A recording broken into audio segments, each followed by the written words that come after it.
طب يا جدعان، انا بقالي اكتر من اسبوع ما بلعبش اف سي 25 بسبب ان في لاج وديلي، والحركه بعد ما اعمل باص مثلا بيروح بعدها بسنه يكون داخل فيها جون وخسرت الماتش.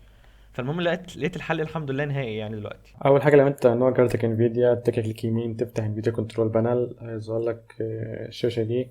هتجيب اخر اختيار دهوت وتعملها برفورمانس، بعدين تخش هنا على 3 دي، هتخش هنا هتضيف اللعبه. هنا لو مش موجوده هتتك على اد دي وتضيف اللعبه، تشوف فين تحط ايقونه اللعبه وتضيفها. بعدين هتعمل السيتنج دي كلها كده زي ما انا عاملها بالظبط. وقف الفيديو وشوفها براحتك واعمل السيتنج دي بالظبط كده. بعد كده تفتح ايه، هتيجي على اللعبه تك مانج فيو بروبرتيز، هتكتب هنا داش هاي وبعدين تك سيف وشكرا على كده. بعد كده تفتح داسك مانجر وتخش على تيديلز، هتنزل تحت لحد ما تلاقي ايه كليك يمين عليها، تختار الاختيار ده، هتعلم على كل دول صح، تتاكد انهم كلهم صح، بعدين اوكي، بعدين اختيار ده تاني هتعملها هاي وشكرا على كده. بعد كده تفتح الداسك مانجر تاني، هتخش على الستارت اب، اي حاجه ملهاش لازمه معمول لها انيبل اعملها ديسيبل، لان ده اللي هو بيبطئ الجهاز نوعا ما لما تيجي تفتحه. بعد كده هتخش على الدرايفرز في الكارت، تشوف في مثلا في اي ابديت جديد او اي تحديث جديد للكارت حدثه. بعد كده هتكتب في سيرش جيم سيتنج مود، هتخش لو هي معمول لها اون نعمل لها اوف. بعد كده هتخش على السيتنج في اللعبه من جوه وتعملها زي ما انا عاملها كده بالظبط، وان شاء الله اللعبه تشتغل معاك زي الفل. يعني قعدت اسبوع كامل بدور على حل، عشان وده الحل النهائي اللي لقيته الحمد لله.